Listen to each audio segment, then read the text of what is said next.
Hi, welcome to this practical IELTS video all about IELTS speaking, and today I'm going to be giving some sample answers about jobs and job related questions.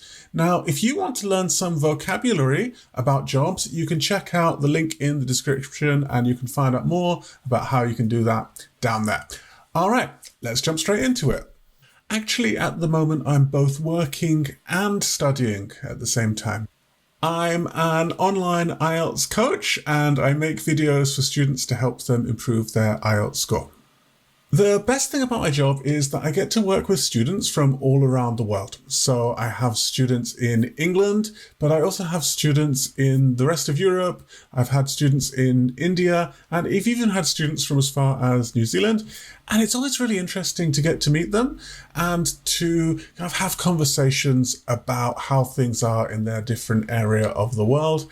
And it really just helps me expand my understanding of different countries, which is very interesting to me.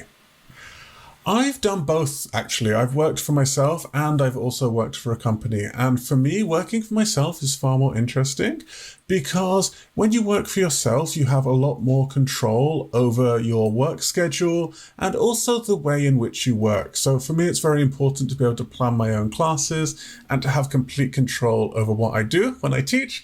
And so that's why I really enjoy working for myself, because I don't have anyone to tell me don't do things that way. Well, funnily enough, when I worked in an office, I thought this was the best way to work and I would never work from home. But actually, now that I work from home, I really like working from home as well. And I really like not having to commute, not having to be in a certain place by a certain time, and just having access to everything in my own setup at home is really, really freeing. And I think it saves you a lot of time every day, which you can put towards doing far more valuable things for yourself. If I wasn't a teacher, which I think might be my ideal job, I think my ideal job would be being a chef. So being a chef involves a lot more than just cooking. Chefs have to wake up early in the morning and have to go to the local market and find the best and freshest produce that they can bring to the restaurant and use to prepare meals for the rest of the day. They also have to do a lot of maths because it's important to price things correctly so that you can turn a profit no matter what you sell on any given day. I think you could do this job nearly anywhere in the world.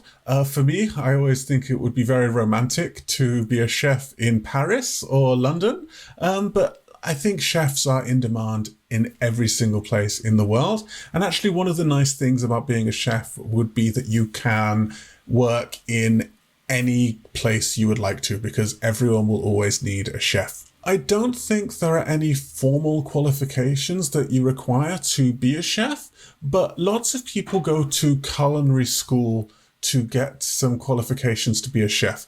And I think depending on what country you live in, it might also be important to get some health and safety qualifications. So if I wanted to be a chef, I would definitely have to do all of those things. And the reason I would like to have this job is simply because I love cooking and I love finding out more about food and designing recipes and finding about food from different places as well. And so if I was a chef, I would be able to go to different countries maybe and find out about the foods in those countries, find out about lots of different cuisines, and I would really be able to share my love of food with other people, which I just think would be my dream because I love food, I love cooking, and I love finding out about new dishes.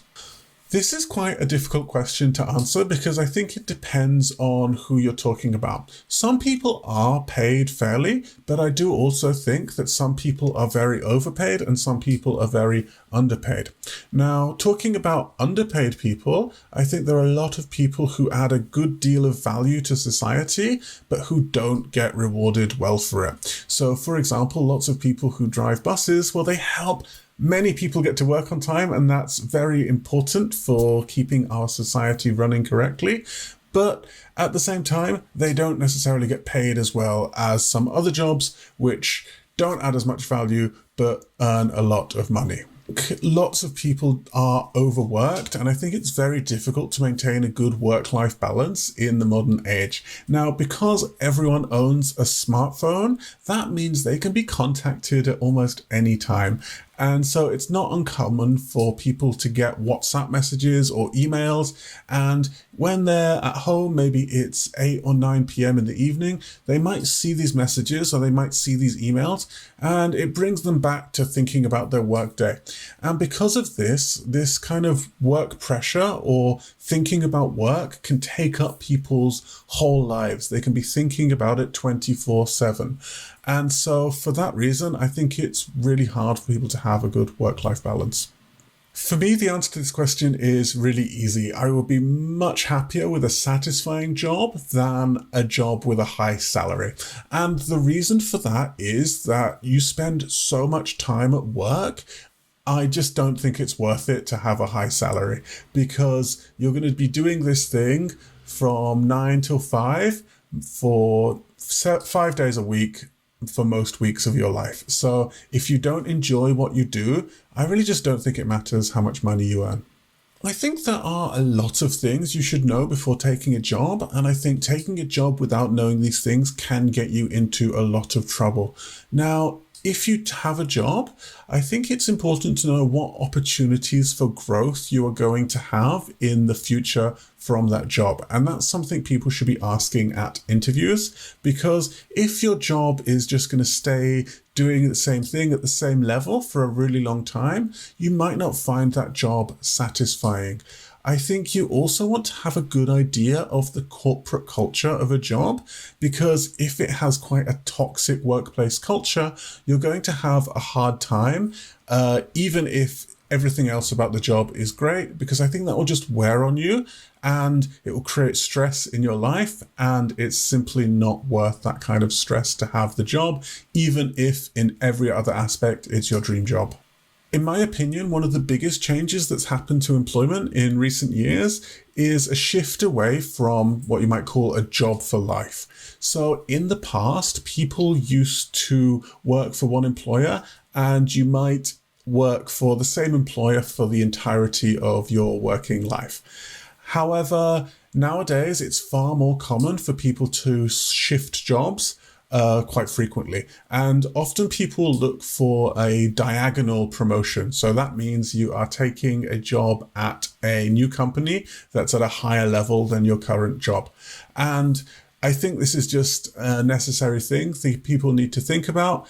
And I think young people maybe have higher expectations, and so they are willing to shift between companies, even though it can be quite a headache to do so, just because they are ambitious and they want to keep getting promotions that might not be available to them in their current company, even if they're performing quite well at that company.